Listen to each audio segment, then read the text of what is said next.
Yes, a very good morning and many thanks once again for staying with us right here on NTV Uganda. My name is Rev Bukomeko. Of course, I come to you yet again with another pertinent conversation, largely focusing on the coronavirus pandemic. This is the COVID-19 Messages of Hope, and I couldn't be more excited to be in your midst. I do have three guests with me here in studio.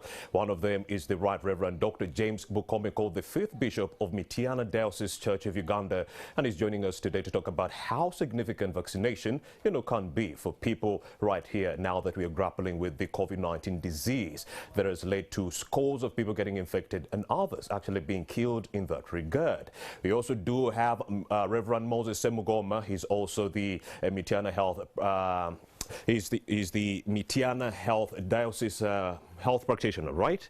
Yes, he's handling a lot of issues right there at the diocese, and of course he's working to aid Mr. Bukomeko in that regard. We have Mr. Tadeo Atuhura, the Communications and Partnership Manager that is at Mount May, Uganda. We want to talk about COVID-19. 528.5 million COVID-19 infections have been registered on the whole global stage. Out of that number, 6.3 million people are no longer with us. They've been killed since getting infected. We also do know that 499 million recoveries have also been registered. So in tandem, you have between 23 to 29 million infections of the COVID-19 disease all over the world. That's how significant the situation is getting. The US is, of course, on top of the cases with 85 million cases of the coronavirus. Over 1 million people and some 29,000 people have died within the US alone.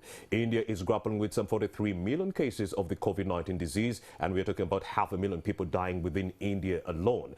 And we're also talking about Brazil having some 30.8 million cases and over 600,000 people actually dying. Is this the worst pandemic ever to have befallen Earth? No, it is not. We are talking about the 1346 to 1353 bubonic plague. I think you remember that. Over 75 million people died. Between 75 to 200 million people actually succumbed to the bubonic plague between 1346 and 1353. That's how significant that situation is. And it was not the only disaster to have befallen Europe during that time. In 1315 and 1317, there was a great famine that actually killed between 30 to 60% of the European population and a third of the Middle Eastern population. And around the years that followed, in China, in Hubei province, we also saw outbreaks of plagues actually killing people. Meaning 2022 or 2020, when we saw this pandemic being announced, is not the time when we are dealing with epidemics or pandemics alone. Pandemics and epidemics have existed through the ages. So what needs to be done? Vaccinations at this point are the only solution to ensure that people actually boost their immunities and they are able to actually fight back against this pandemic. How far and what kind of gains have we achieved? That's why we are here to unpack that and a lot more with Mr. Semugoma, that is Reverend Semugoma Moses, and also that's the Right Reverend Dr. James Bukomeko and Mr. Tadeo Atuhura from Mount May, Uganda. Gentlemen, a very good morning. Thank you for joining us. Thank you. And indeed, a lot has been happening. People are still not adhering to the COVID-19 messages of hope, especially when it comes to adhering to the SOPs. Right now, when I was coming into the studio, I saw droves of people into the streets. Few were wearing face masks. Few were actually social distancing as we want them to. And someone told me, in confidence, that it's because of the skyrocketing prices of food and so forth. People are no longer being scared of COVID-19, but they are rather scared of poverty. So they do not care anymore. And they're coming out in droves to make a living. Let me kick off with the Right Reverend Doctor, that is James Bukomeko, to give us your 360 views into this situation. What do you think is happening within the country? Why are people lax when it comes to adhering to SOPs at this point in time? Yeah, I'm happy to be here this morning. Indeed. And I greet everybody who is viewing us and listening to us. Thank you very much for the great work you are doing, NTV, to bring to the people the good message they need to know. And I want to thank you that during that time, which was very difficult, where we could not meet because of the 2 lockdowns, NTV did a great work of spreading the news. Also, the church was using this channel to reach its people, to take to them the message they needed that time. And it's true, as you've said, people have relaxed. When you move around, I've also been observing that. As I was coming here, people are no longer keeping the SOPs because of some reasons. The first one, I remember during that time, the last lockdown, people were seeing their friends dying. And this scared. Unlike the first lockdown, the church did a great work in my diocese. It was the church. I worked with his office to go deep into the villages to teach people to put on masks. And it wasn't easy. You would reach a place and you are the only person and your team putting on these masks in the first lockdown, because people didn't see others dying or sick because of the virus. So it wasn't easy. But we decided as a church to teach our people there in the church, the leaders, the lay readers, the priests, and I advised them to put on, even if the entire village was not following that. But in the second lockdown, people were able to see their friends dying. And it scared the population. And so they started putting on masks and observing the SOPs. So before, people were not daring because none of their relatives or people they knew were dying or succumbing to the disease. In fact, they thought it wasn't true. I see. Politics came in. They said, no, that is politics. But in the second one, they were able to bury. I see. Others feared even to go for, to bury their friends. It was the church. In fact, I used to go to be with those families, and it wasn't easy. It was scaring. But because that is the work of the church, I had to go. Indeed. And I would stand far. They would spray me, the entire body. And because I wanted to be with these families, imagine burying your father alone. Very innocent. So the church had to come in. It was very challenging. But it was also easy now to tell the people that the thing is real. And so they would listen. What you are asking now, it has gone down, and people think that it has completely gone. I see. When you go to different functions, you find that people are no longer observing the SOPs.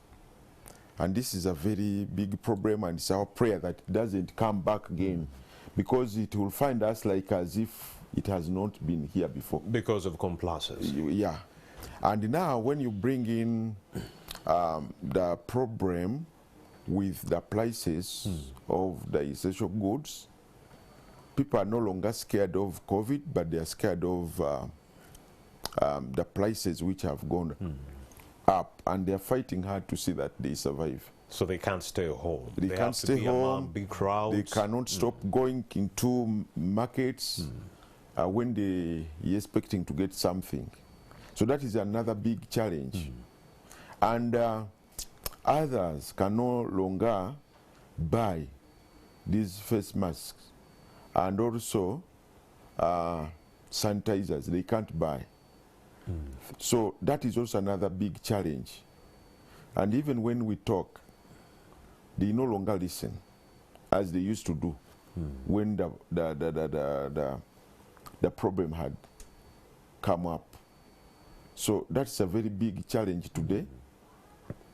And the way we see people behaving, we need to pray that it doesn't come back again. Indeed.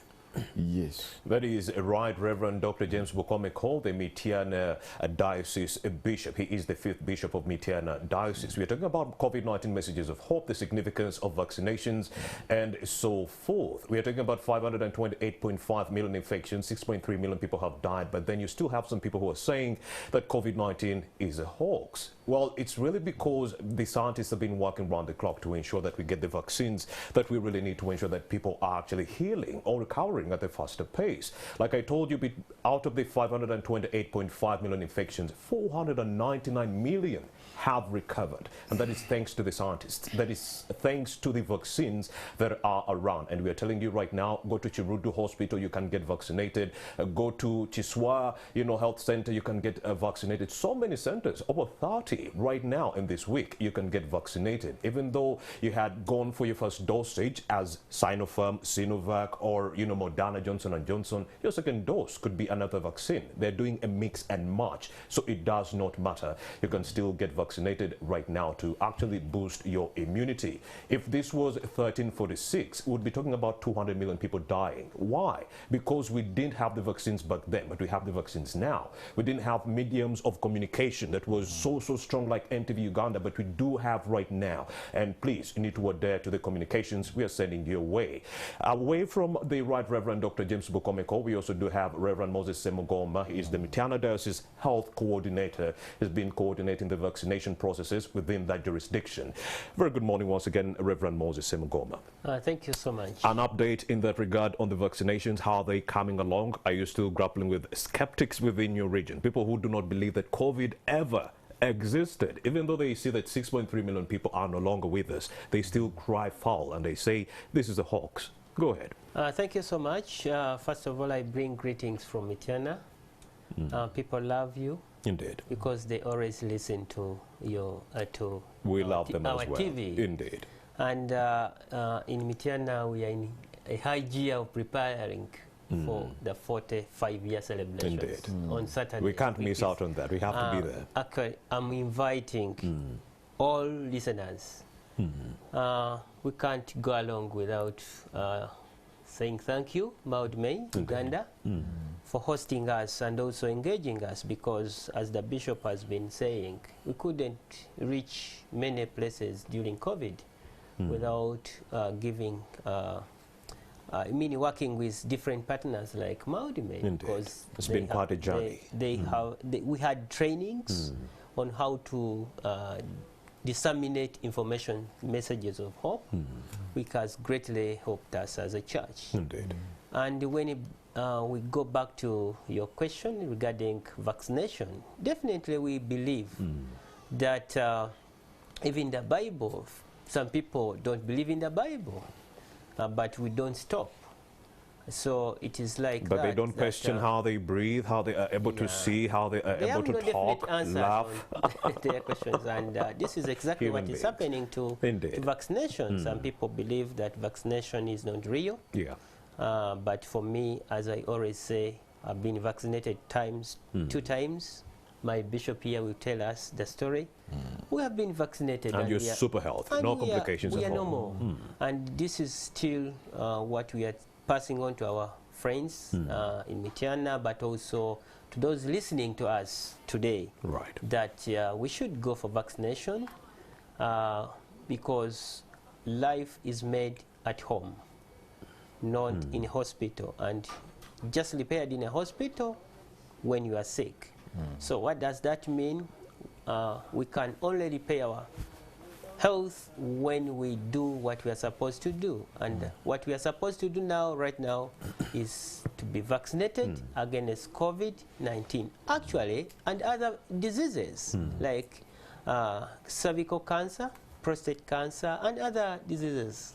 The killer diseases that are vaccinated, we need to encourage. Hepatitis B. Hepatitis B, because they are all taking many lives, and the only way we can do it is to prevent them. Prevention is better than cure. If COVID-19 finds you with that hepatitis B, that's a comorbidity, and you're going to regress health-wise. And you remember the struggle wherewith we had when we had just got COVID-19. We are all stuck And now God blessed us with science, who came up with these vaccines. And these vaccines are real, they are safe, and many people have used them. Yes, we believe that all vaccines have mild side effects, but should we stop at looking at another positive side? So we need also to look at the positive side of vaccines, because many people have not gotten side effects, like me. I didn't, but I'm healthy. So now we are looking at another important engagement of all our communities using our structures, like Mothers Union, the Fathers Union. Now we have our Saturday celebrations of the 40-year. This is part of the message that we encourage people to go for vaccination. And it's good that almost now all health facilities are having services. Indeed.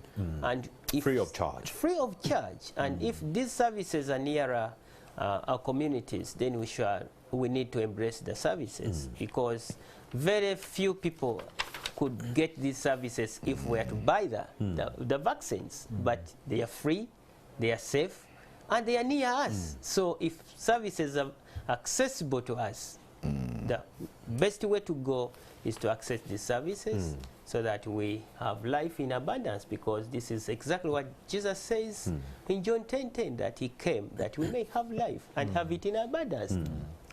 We can't have life in abundance without doing what we are supposed to do. Because if we don't do what we are supposed to do, God has given vaccines for us, free, nearer, everything is there. The opportunity of listening to us is there, like now we are doing. Many people are listening to us. This is an opportunity God has given us to know what is right and what is wrong. The right thing now is to go for vaccination. Indeed. That is Reverend Moses Simugoma, the Michiana Diocese Health Coordinator, talking to us about the significance of vaccinations indeed. In 1346 up to 1353, there was never a Reverend Moses Simugoma on any TV station talking to the people on what they need to be doing to ensure that they actually do away with the bubonic plague that was caused by fleas at the time. But away from that, transmission actually took a secondary form. The fleas were spreading the disease, but then the people themselves started spreading the disease through person-to-person contact, like COVID-19, through the aerosols that we are seeing being spread. Now, when we were discussing the COVID-19 pandemic, when it kicked off in 2020, and a few months had passed and vaccines were being talked about, and many people were saying, Mrs. Tadeo, that how come vaccines are being, manufactured very, very quickly. And back in the day, we didn't see any of that. And my guess was that, because of the research I had done, was that scientists have been experimenting on the bubonic plague. And as late as the 1990s, you still had 200 cases of the bubonic plague that took center stage in 1346 and 1353, meaning they were doing some experiments to find out how the disease spread. So it was easy to find the vaccine. Let's talk about the advancements in technology and so forth in aiding us to stop these pandemics or epidemics, if you will. Go ahead, Mr. Tadeo. Thank you, Romeo. Great morning to our viewers. First and foremost, I would like to bring you special greetings from Alme, Uganda. Indeed. The Center of Excellence for Healthcare, research, training, and of course impacting on communities. And we greatly appreciate, I think, Romeo, for the first time, to have a bishop. Yes. We greatly appreciate our bishop. And I must say that he was the first participant to arrive for the training. I see. When we had the training, he was the first participant to arrive for the training, and that shows you how much passion and how much commitment that our faith leaders have towards major national, even global interventions, more especially even within the health sector, that are so crucial to our people. And we'd like to appreciate our bishop for having really been a strong partner towards the COVID-19 messages of hope. And of course, even the other partners, PEPFAR and CDC, for the support. but most outstanding Minister of Health, and of course the leadership of the Minister of Health and the entire team for the really guidance, of course coming in from the President himself. And that's why we think we're talking about the less numbers that we have today. But Romeo, one of the most important things that you raise is about vaccination. Yeah. And most of the things that are being talked about linked to the misconceptions about vaccination is one of how come this has been made very fast. It's available, vaccines normally take a long time and all that. And I think last time we were here with Dr. Ivan, he did articulate real reasons around the vaccination and how it came out to be fast and that kind of discussion. However, in terms of the misconceptions, one of it was that, yes, if you're telling us that when I get vaccinated, doesn't mean that I'm going to get, not going to get COVID-19. How come then are you telling me to get vaccinated? First and foremost, when you get vaccinated, it doesn't actually mean that you will not get COVID-19 if you're exposed. You can't get it, but what the vaccine helps you is that you don't go to the severity age or stage. In medical care, there is that stage as far as COVID-19 is concerned that you'd reach and somebody is really looking up for oxygen.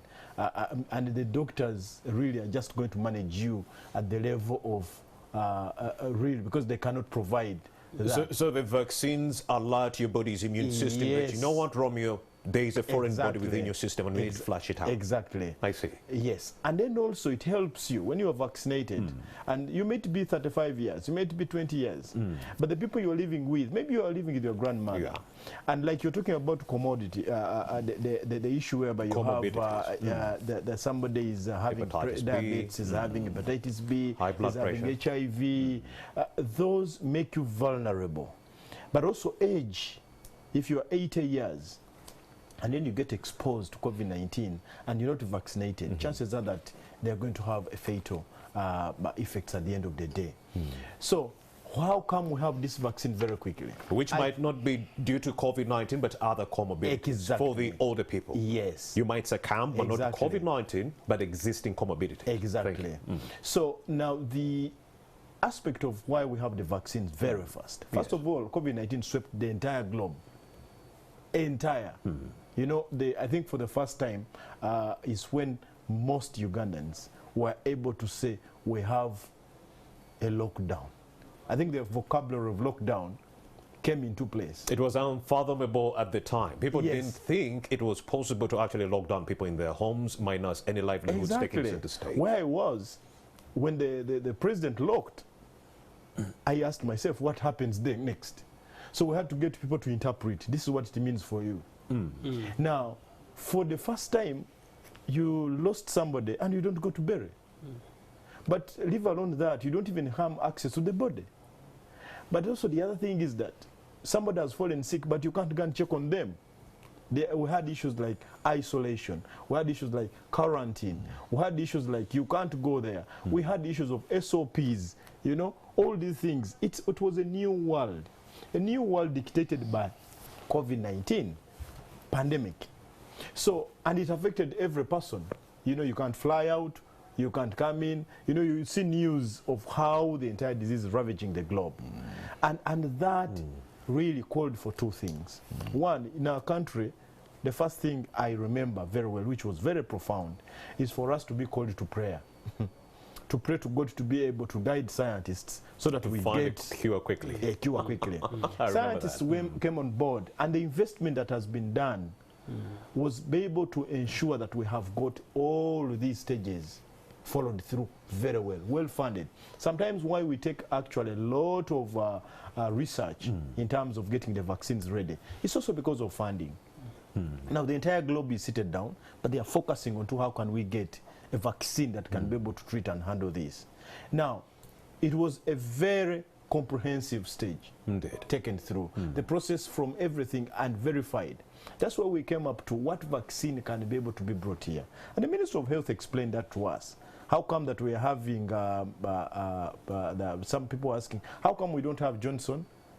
How come we have Moderna? How come we have Sinovac, AstraZeneca? And it was very explained very well that we have AstraZeneca because of our conditions.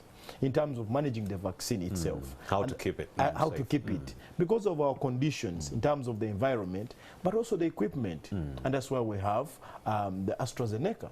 So, but that went through the different processes. Now, the test is this. We have been all vaccinated. I thank the bishop. When the bishop was vaccinated, I think even Reverend Semugoma said, I think you need to go for the vaccine. Yeah. And the rest of the team was able to get vaccinated. Now, we are here. One of the misconceptions that was talked about was, if you get vaccinated, you will die in the next 1 year. But very false. Romeo, we're here. We are taking even our boosters. Yes. So people have continuously been able to see the truth. The other one was, look, when you get vaccinated, you will become impotent. You will not have children. I have a testimony of a friend who was actually vaccinated and now is a salon, has got twins. So that counters the other misconceptions around vaccination. The other aspect that I think we found, even in partnership with the faith leaders as we're implementing the COVID-19 messages of hope, is the whole issue around, I think when you're vaccinated, a chip is put in your body, they are trying to track you, they are tracking Africans and all that. But then vaccination didn't start with the COVID-19. I remember when I was a child who was vaccinated. And this vaccination, just because most times it didn't come out like massive vaccination, people didn't yet get to understand what really so it's not something new. All the pandemics you're talking about are not new. From the 1200s. Yes.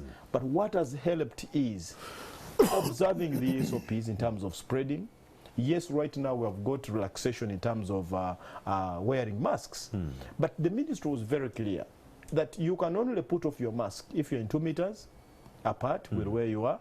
But also the other aspect is you must have been fully vaccinated. Fully vaccinated means you have got the first dose, second dose, and even a booster at that. But also you must avoid crowds because that all comes to us. The other aspect, you must have been vaccinated. Indeed. Now, and those with comorbidities, it doesn't matter. Please keep your face mask on. Exactly. Keep your face mask on. Even though you've been vaccinated. Yes. But also the other aspect that Romeo is very crucial, just beyond the vaccination, is the testing for COVID-19. That you now can be able, you asked about technology. Yes. Right now you can get tested to find out whether you have COVID-19. In the past there was issues, where do you get the test from? Right now, at Maldme Uganda Hospital, we are testing at our lab, which is international accredited by SANAS. You can come and get tested. How much would the test go for? It depends now, because we have those who are testing to fly out.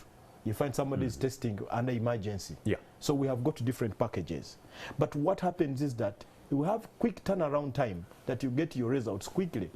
What I'm trying to emphasize is that we have got all these services available. You can get tested before even you get the vaccine.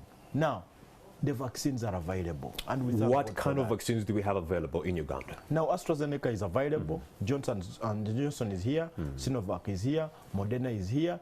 Now, you can go actually, when you reach at any facility that is vaccinating, the places that government has gazetted right now through the Ministry of Health, you reach there, the health workers are doing a very humongous job. They explain to you before even you take the vaccine.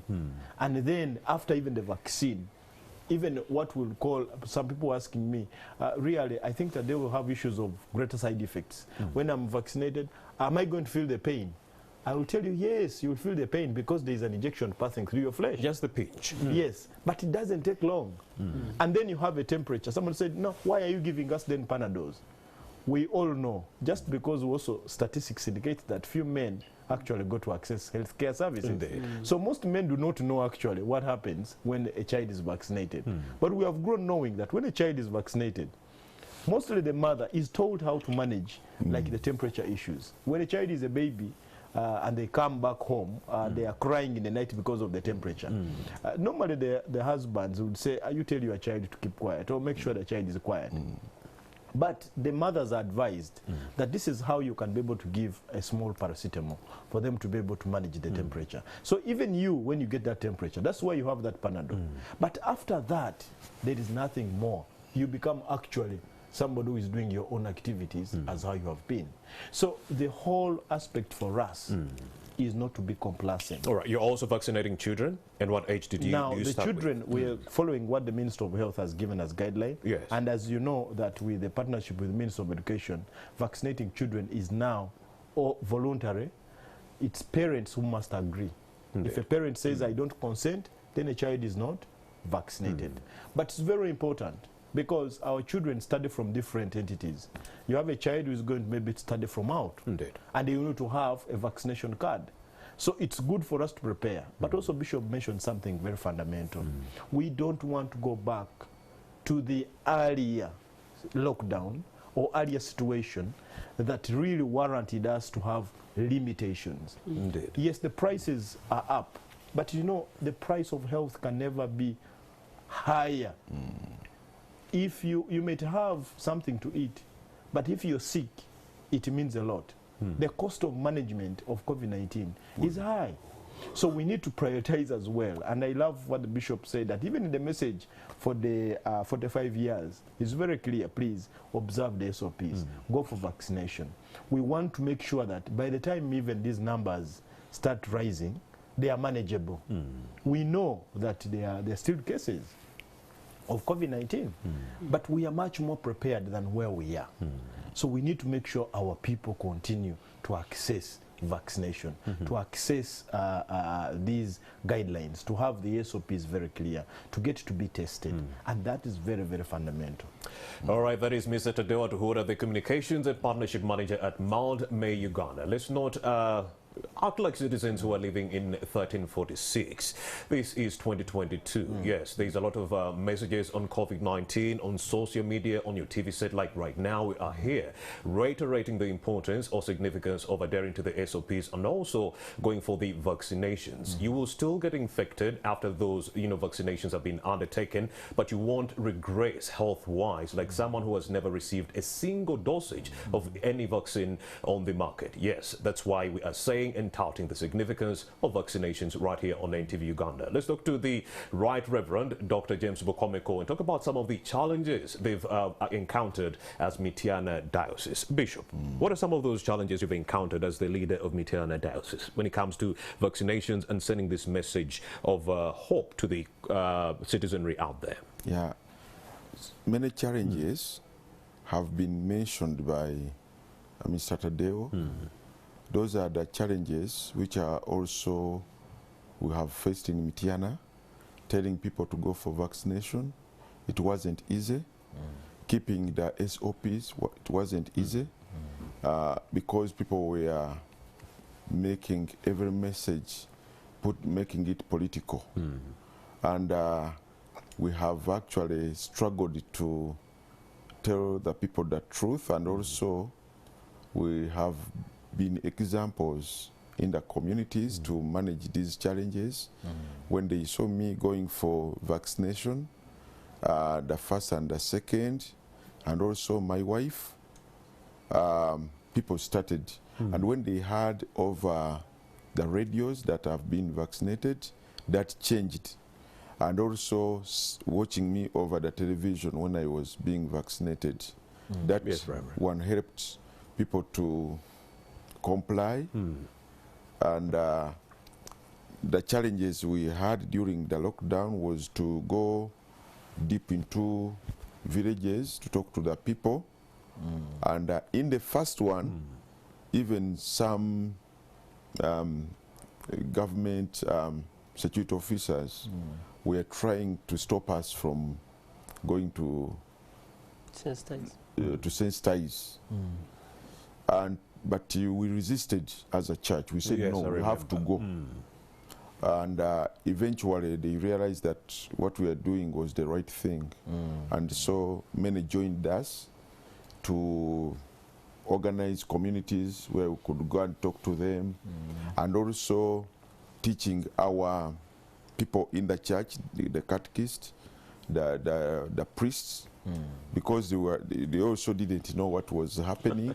So the members of security understood that heavy-handedness does not ever work. You cannot actually control people with heavy-handedness into submission. I remember that at the time they were beating people, go back to your houses, wear face masks and so forth. And we were wondering as members of the media, why not bring in the religious circle, members of the religious community to come and woo the people to actually wear the face masks? And of course you came on board and we are registering strides. Was the issue of funding ever a problem? We actually got information from the Luwero Muslim community who were telling us the issue of funding dogged the ability to actually continue spreading the word on COVID-19. Was this ever an impediment on your side in Mtiana? Yeah, because you remember I was still new in the place. 2 years.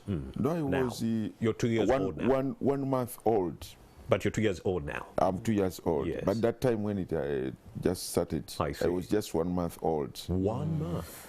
And we struggled, but we struggled with the little we had to move to distant places, because Mtiana diocese is made of 5 districts. Yes. And we are able to reach all those districts in the remotest places, meeting people who didn't know about this. Others were not actually following. They were getting information from friends. They were not following these programs like on television and radios. But our going there deep helped. Open their eyes. Yes, yes, because we could bring them together to tell them, and they would listen to what the bishop was saying, and they complied. And also some of the priests were like their communities. Many were fearing all what we are telling them. Many were not actually, the first time when we went meeting different groups, even the clergy were not putting on face masks. They were not observing the SOPs. So we started with those ones in order to break those challenges. And when they started, the communities also The followers followed suit. Yes, they followed. And that was very good. And we had some partners also who helped us. We thank you, Maldime, and many other partners who joined us, and friends. In fact, some friends from outside Uganda, my personal friends, I rang to send us some support. They helped us because it wasn't easy. So funding was also another big problem. And we also thank NTV and other media. You helped a lot. Indeed. Because that was the main channel. Actually, as NTV Uganda, we started spreading news about the COVID-19 pandemic in 2019, Mr. Tadeo. As early as 2019, and people were saying, why are you scaremongering? This thing is in China. It's not ever going to come to Uganda. You know, telling them something as aerosol as this, spreading through the air, it's only going to be a matter of time. Of course, then it did come to Uganda January of 2020. But then we were scared, because we were getting into the political environment. You had the campaigns in 2020 and so forth. So it was so hard to convince people that indeed there is a problem that is coming to Uganda that would warrant you to stay in your houses. So for them, they were like, no, this is political. You want Museveni to go out there and campaign, minus any resistance, blah, blah, blah, blah, blah. Did you ever encounter such resistance or That was a very big challenge, because it came during the time when campaigns were about to come. And it wasn't easy to convince people that it was not political. The issue was not political. But as you said, that the church plays a very big role in the community. We insisted, we came in full force to tell them that this was about their lives, and they listened. But it was a very big challenge, the political issue. What else needs to be done, Right Reverend Dr. Bukomeko, to strengthen the work of the religious leaders to actually continue spreading this good word on COVID-19? I think the government needs to work with the church. I see. Because when you look into that diocese, Mtiana diocese, we are having 5 districts, and in every place there is a church. We have a person there, a leader or a priest. So if we pattern and work together, we can make we can take this message down to the people, and they will comply. So we need that partnership. I think it will play a very big role in making people aware. Now we have, he has been talking about vaccination. Yes. That is, I think, a very important thing we need to do, because I think you are not getting many people coming like it was when people were dying. People were struggling to look for these services, but they no longer, they don't take it serious. They think everything has gone. And this is when we need to ramp up the messaging again, to remind them that, you know what, yes, we are still in danger. Yeah, and people are not following international news. Yes. But when you watch what is happening in other developed countries, it is still a very big problem. North Korea in the last 24 hours registered 134,000 cases of the coronavirus disease. This is a country that has lost only 68 people. You see? But they are registering 134,000 cases every day. That is how regressive it is turning in the DPRK. And I think what we need also to do is to give the information, the numbers, even if they are low, but we need to keep on telling the people. But when they don't hear anything about the virus, they may think that it has gone. We don't need to go for vaccination because of the fears they had. You know, it came during that time, the vaccines came during that time, and it went down. So people think maybe those who were vaccinated, the thing went. But it's still there. So we need to work with the government and the church and the other partners. We need to build a solid front line in order to fight this war. We shall be there. But the church plays a very big role because it is in the community. Anything you want to go into the communities, the church is a very big channel. So we are ready to work with all partners in this struggle. We shall be there. That is the Right Reverend Dr. James Bukomeko, the 5th Bishop of Mityana Diocese, talking to us about the significance of not being complacent, because it can only lead to a regressive situation where COVID-19 infections actually increase and more deaths will be registered. But for now, we are being spared. And he also calls on for continuous messaging. This message actually goes to the Ministry of Health.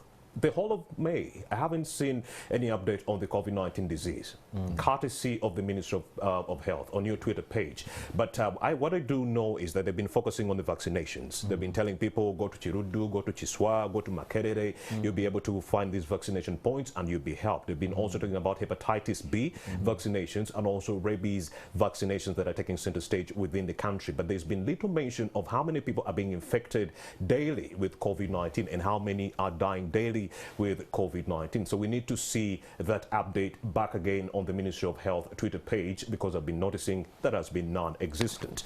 Let's also talk to Reverend Moses Semugoma, the health coordinator for Mityana Diocese. We're talking about recommendations, what we need to be doing as a country to ensure that we do not regress, to ensure that we keep the levels of COVID-19 infections at a low like they are right now. What needs to be done? Thank you so much, Brother Romeo. Indeed. Just to go back quickly on the challenges, we also had a very big challenge of gender-based violence. GBV. GBV, so high. And it's intertwined with COVID. This How is so? intertwined with COVID, because people used to stay together in the homes, which some people were not familiar with. And also we looked at the increased cases of teenage pregnancy. I see. So all these are challenges, post-challenges of COVID-19, which needs to be addressed. I see. As a government. Or when we went into the lockdown, you know, the teenage pregnancies and so forth, the poverty that led to the fighting within the houses because of the lockdowns. I hear you on that one. Yeah, and on the recommendations to government, the paramount one is regulating social media, because that's a very big dilemma. If we misinformation, people always pass on wrong information. For example, when it comes to vaccination, I have a platform, a WhatsApp platform where we have different professors discussing about vaccination, and you find that someone can post information which is not actually researched, and this is very bad to a country like Uganda, where we also have issues to do with the resources. When it comes to health, very few people can afford to attain good health if it comes to COVID. And this is exactly why different developed countries had to join hands to support our government to have these vaccines free. Regulating social media. So it is very important. How about the people policing themselves? Like, before you actually share an article, you need to ensure the source of the article. Is it the Associated Press? Is it CNN? Is it MSNBC? Or are you simply going on to any article and you're sharing it? Shouldn't the citizens also do some due diligence when they're actually doing their research on the internet to first ascertain whether or not the information is right? Definitely, it is also another side to the citizens, because we also have a hand in the circulating information. I always like the Katikiro of Buganda always mention about this, that never circulate information that you don't even have Facts on. facts on. Why do you circulate such information? So it's a personal responsibility to avoid such.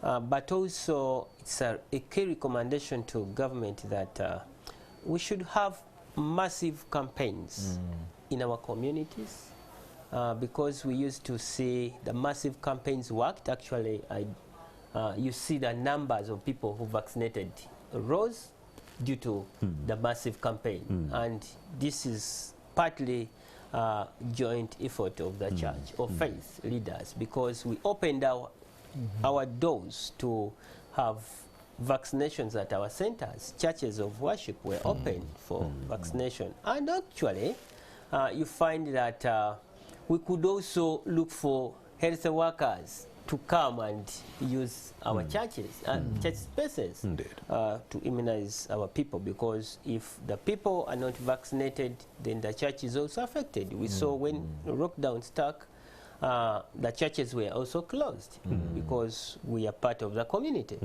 So if we are to solve this problem, we need to work jointly. But also, the government should also put a budget for faith leaders. Thank you so much. Because this is very important. To handle the issue of funding. The faith leaders are voice to the voiceless. Now we are here talking about vaccination, but we can go deeper, because some people are not listening to what we are saying now. So in terms of developing messages, key messages that we can pass on to our communities, the government should inject in some money using church, for example, biblical teachings. What does the Bible say about vaccination? What does the Bible say about COVID? I mean COVID, because COVID is 19. It means we had COVID 5, COVID 6. In another way, you could get it, because many people were affected earlier, and this is the work of the church to tell. And what does God say about peaceful resolution of conflict within the family setting? And of course, that would help us address GBV. Yeah, so we need to work together. But we can only, with peaceful environment is key. Because you saw, since Uganda is a stable country, we are able to say lockdown, people don't move. People were able to keep adhere to that. Yes. To adhere to that, and I think that one also helped us to reach this far we are reaching. But again, we need to lay strategies that are sustainable. How do we sustain this information to our congregation or our communities? One way of doing it is continuing building capacity of religious leaders, of faith leaders. And this is exactly what has been done by Mildman. We give you a plus on that. You have supported us with trainings. And very many religious leaders, Muslims, the Catholics, the what, have been converged, trained with messages of hope, because many people have been suffering stigma. Stigma has been high as a challenge, and the Bishop told you he was played on a number of occasions. I was part of that because we always moved together, and I saw how people were stigmatized. So we can't accept to have that when you have a solution. The solution is to involve the faith leader to continue this campaign, so that at the end of the day we are able to say God has done amazing work. That is Reverend Moses Semugoma, the Mitana Diocese Health Coordinator. Thank you so much for that humble submission. And of course, we are calling on to the members of the public not to forget this fight against the COVID-19 disease. You're seeing low infections and low deaths being registered simply because of the ramped-up messaging that has been expedited by members of the media, the religious circles, the politicians, the medical practitioners, Mount May, Uganda. I'm talking about Mr. Tadeo and Mwangizi and the whole crew down there. The good work they've been doing is the reason as to why you're seeing low levels of infections and low deaths being registered. Nothing else. But in 1346 to 1353, that wasn't the case. 75 to 200 million people died simply because there was never messaging to tell people what to do in case they get infected. That's how bad the situation actually unfolded back then. Right now we are unpacking the recommendations. We are done with the Right Reverend Dr. James, that is Bukomeko. We are done with Reverend Moses Semugoma. Let's now hear it from Mount May, Uganda. What kind of recommendations could we employ to ensure that we do not regress when it comes to complacency? Yes, Tadeo, recommendation. Thank you, Romeo. I think for us, it's all about a holistic lifestyle a change. In terms of ensuring that we are adhering to what guidelines we've had. Indeed. Yes, the Minister of Health, like you've said, that maybe the Twitter is not that active with COVID-19, but I know the But website, with the vaccinations, yes. yeah, I'm giving them an A+ on that one. They're really doing some great work. Yes. So but also when you look at the website, it's well updated. Yes. But also the other thing that as a country that we ministry is still championing on is about the HIV fight. We have malaria, we rabies, have, hepatitis. We have there are quite a number of really other diseases. So you could go and get vaccinated, not only COVID-19, but other ailments. Exactly. Right. Also, it's good for you to test for HIV as well and know your status. Yes, you come test for COVID-19. You can as well take a test for HIV and know your status. We don't want to say that those have gone away. They're really very serious again. And of course, we can't end without me talking about ensuring that mothers go for antenatal care. Pre-eclampsia. Yes. It's killing our women before and after birth. Yes. So it's high blood pressure. It's a whole the many about diseases that we need to be really aware of. Last time we were here, you remember we had a discussion around lifestyle. Indeed. And how people should be able to live in terms of nutrition, in terms of fitness, and all of that. But in terms of our recommendations, let's have a healthy lifestyle. It's very crucial in terms of how we live, in terms of the aeration, following SOPs as well. It's very crucial. But also, it's also very important for us. Right now, it's about us. Everything has been said. Everything has been given to us. And the faith leaders have done their role. You know, we've had all issues around where to go for vaccination. We've had all opportunities. It's very important that we're able to continue observing this. The other aspect that I think the bishop has touched is the issue of source of information. Yes. Source of information is very important. And that's why we've had this strong partnership with the faith leaders and making sure that we don't take it for granted. That no, by the mere fact that you're a faith leader, you know everything. Most of the faith leaders are not people with medical background. So, and you can't talk about something you don't know. Indeed. Most times people will avoid it just because they don't know. But right now, we've got all this information available. If the faith leader is telling you about something, please kindly listen. And I'm talking about those that are having authentic information, not information for their own personal interests.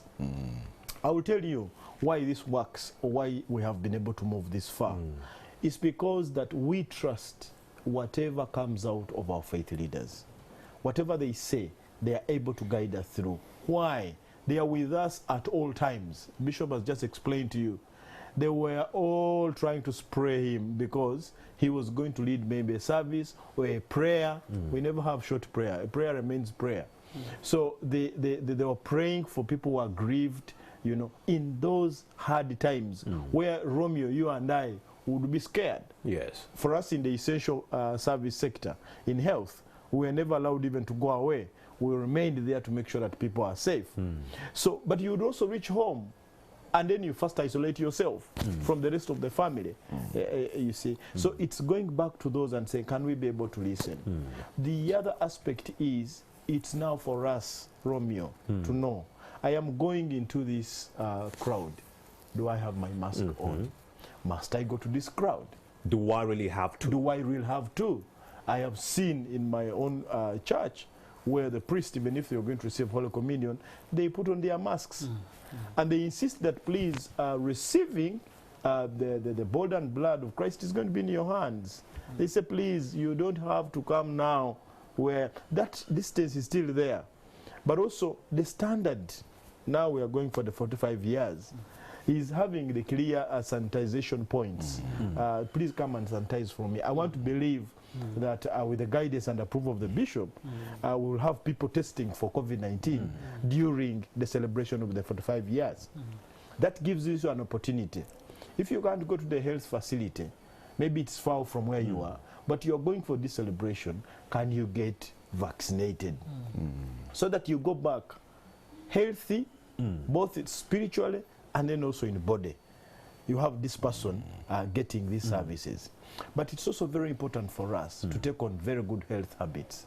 Like, for instance, going for routine tests. Routine tests, comprehensive. Of course, Romeo, there will be an issue that, no, now prices are up, there is no money, and that kind of discussion. But like I said, it's very important for you normally to get to know as fast as possible. I was alerted by the bishop. Bishop was also among the first people who were trained when it was HIV care time to fight HIV, and he was trained by Maldme as well. But you see, the whole thing is, if you get to know your status earlier, you are safer, because then you increase the chances of management. Now, even in terms of COVID-19, we have seen people who have delayed to get vaccinated. Somebody comes and they are really in a very sorry state. They can't breathe so well, and when you come to see, even doing the tests and everything, you realize that the person has COVID-19. Now, it is worse that the person has got other comorbidities. You have diabetes, you have what? Now, in terms of management, that also becomes quite expensive. So the bottom line is, let's get tested. Let's get to access these services. And the healthcare workers are really available. I really thank the healthcare workers because they worked through all round that you reach and you can be able to get this. The other aspect is in terms of, you know, one of the things where health becomes expensive, if we don't go to the prevention much more and we go to repairing it, like Professor Omaswa said, that if you don't manage it at home very well, then you're going to repair it in the hospital. But we can go for the prevention. I'm very sure, Romeo, if you stick to the SOPs, you don't go to the crowds, you're having your mask on, you're making sure that you have sanitized. This is not the time for you to say, my sanitizer is no longer with me. I remember there was a time when we used to move with sanitizers. I have mine in my pocket. That every time you somewhere you have touched something, you sanitize. Yes. That's the practice that we need to continue with. Behavioral change. Behavioral change. I know it takes time. Don't you think we are losing the battle to behavioral change now that we are talking about the reopening of the economy? Back in the day during the lockdown, some people would even, you know, escape from their households, go to the bars illegally. Now that the reopening of the economy has taken center stage, people are going to the bars in droves. And guess what? There is no wearing of face masks. It seems like when the president said, come out, they thought, well, the pandemic is gone. But of course, behavioral change means you need to actually be attentive and cautious to the fact that, you know, COVID-19 is still pretty much out there. When I go to a bar, I'm going to get infected with the COVID-19 disease. Since reopening of the economy, I haven't stepped foot In a bar. I'll tell you that. Meaning, to me, I'm still in the lockdown phase. We've been reopened, but I just feel like I'm still under lockdown, simply because I know there's still danger out there. When you go to a bar, when you go to a club, or any of these social gatherings, you're going to pick up something. Exactly. You wouldn't believe it's my birthday today, but when I'm done with work today, Tadeo, I'm going home. There is something I saw recently. Go ahead. Ministers were for burial in Semuto, but they were not actually, I could watch this one, they were not sensitive. They were not actually spraying the microphone. It was the MC was, hey, let us first spray. The ministers, can imagine. They were not cognizant of the danger. Yeah. And this is also very dangerous. When the people watching leaders who are supposed to be exemplary. yes, are not doing it. You know what happened in the UK? The whole prime minister. Indeed. You remember? The party. The party. Yes. So I think also leaders, religious leaders, political leaders, let us be a good example to our people. You can't tell When people they to see you social not distance and observing you're this, holding how parties. can you tell now those people that please keep the SOPs when the whole minister was not doing it? Boris Johnson. When a religious leader is not doing it, how are you going to tell those people that the virus is still there, we are still in this danger? So I think let it start with the leaders in the community to be a good example in observing all these measures which were put in place. But if we stop doing it, people will say, I think the thing has gone. So why should I put my face, cover my face? Why should I carry sanitizers with me? So I think we need to be also a good example to our people. As I said before, that people started following when they saw. In fact, for us, we resorted to that. Let us teach our own leaders in the different communities. So that we they started spread with the that. message. When they started putting on masks, people started following. I told them that even if in the entire village you are alone putting on a mask, please do it. Of course, there was a lot of stigma. But we said, no, we shall fight that. You just put it on. Don't succumb. Don't succumb to that. And indeed, people started following their leaders. And actually, we did well in Mitiana Diocese in that first phase. And in other places, it was a very big problem. But for us, immediately, we started moving around. We started with the leaders, teaching them. In fact, they were also thinking like their own communities. But we changed them to think like us. And so they became examples in the communities, and the people started following them. Hey, my leader is putting on. Let me also begin putting it on. My reverend is putting it on. Let me also do it. And they started observing. Yes, so also leaders have actually caused this very big and serious problem by not observing the SOPs during this time. It is sending a negative message into our communities that the virus has gone. We are now safe. But as I said before, let us be getting updates. When there is somebody, Even if it's one case, yes, let them know. It will scare people and they continue observing. But if they stop SOPs. updating, people will think the thing is The gone. thing has gone. Come out. Why should I put on? Because actually it's not comfortable. These SOPs, some are not comfortable, but we are doing it because of our lives. And you're responding to the information coming in from the Yes, yes, yes. If they stop giving you the information, you'll think People the will disease think is not that, there. why should I? There's also this issue, we spoke about skyrocketing food prices, people coming out in droves, they can't social distance because they are anxious to make a living. Food distribution. I want to get your opinion on this, right, Rev Dr Bukomeko. Do you think the food distribution exercise shouldn't have been a one-off?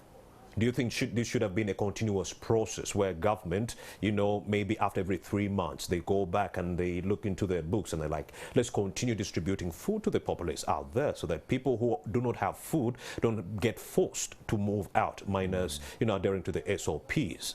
During this time? The issue of food distribution, do you think it shouldn't have been a one-off like we saw the last time? And even the distribution of money, the 100K.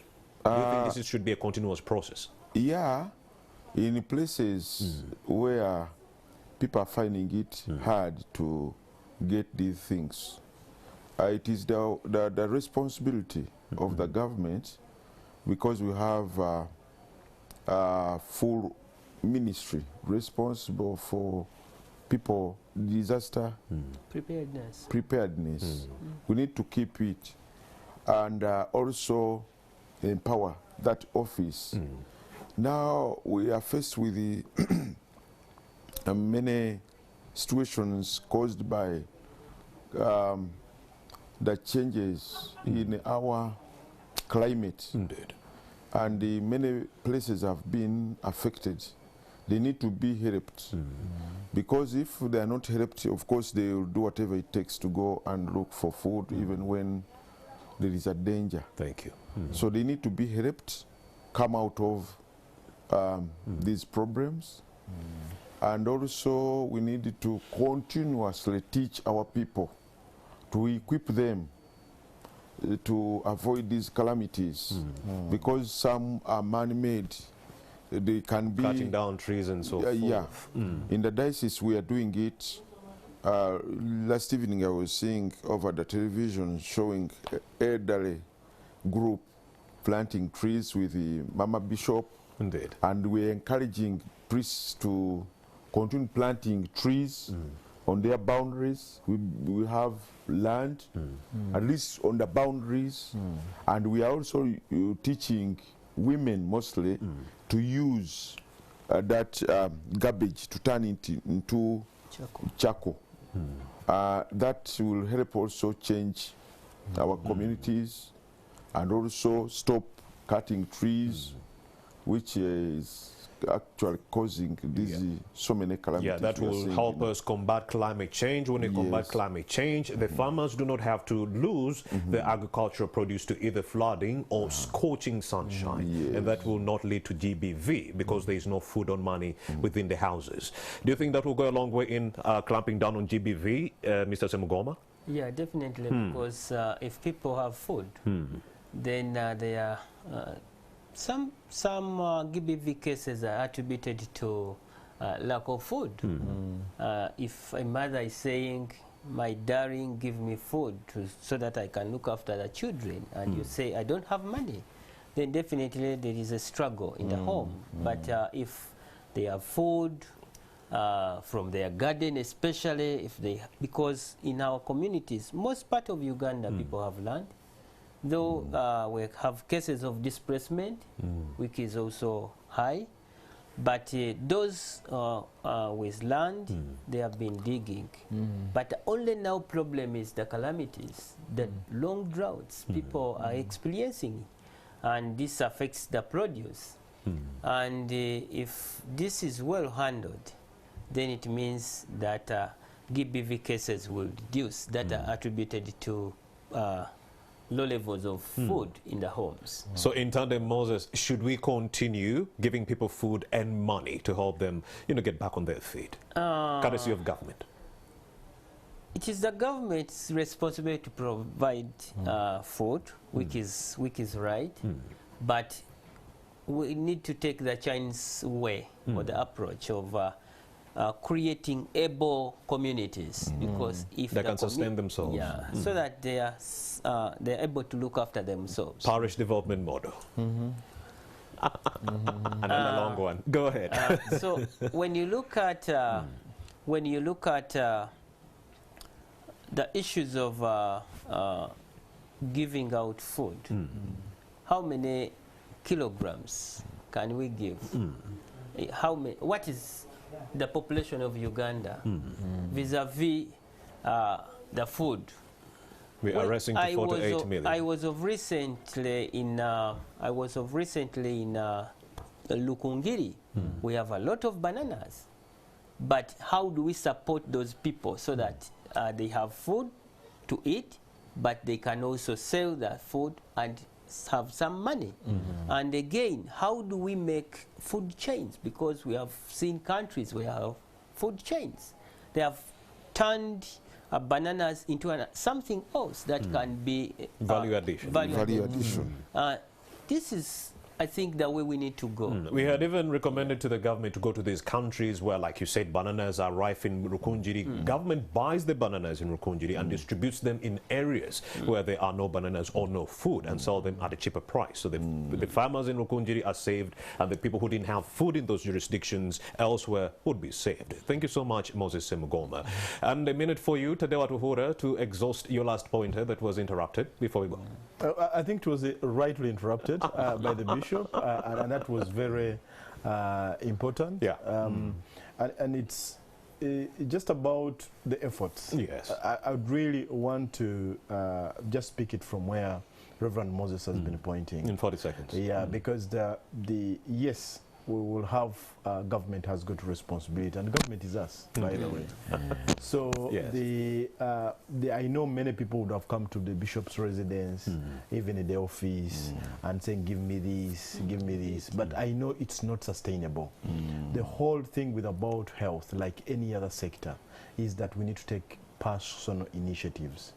And personal initiatives, if you don't expose yourself to disease, if you're going to manage nutrition, if you're going to make sure that you know your status, you have put on your mask, it's going to be very easy for you then to make sure that we are managing this pandemic. And on that note, we've come to the end of the COVID-19 Messages of Hope. Thank you so much, Mr. Tadeo Atuhura. He's the Communications and Partnership Manager at Mount May, Uganda. We also did talk to the Right Reverend Dr. James Bukomeko, the 5th Bishop of Mityana Diocese. And lastly, we did have Reverend Moses Semugoma. He is actually the Health Coordinator for Mityana Diocese. Do not forget, May 28th, yes, the 45th celebrations are going to be taking center stage at Mityana Diocese, celebrating the 45 years of their existence. All right, let's look forward to that and a lot more. What time? Starting at 9. Starting at 9 a.m. Have yourselves a blessed day. I'm Romeo Busiku. I love you all.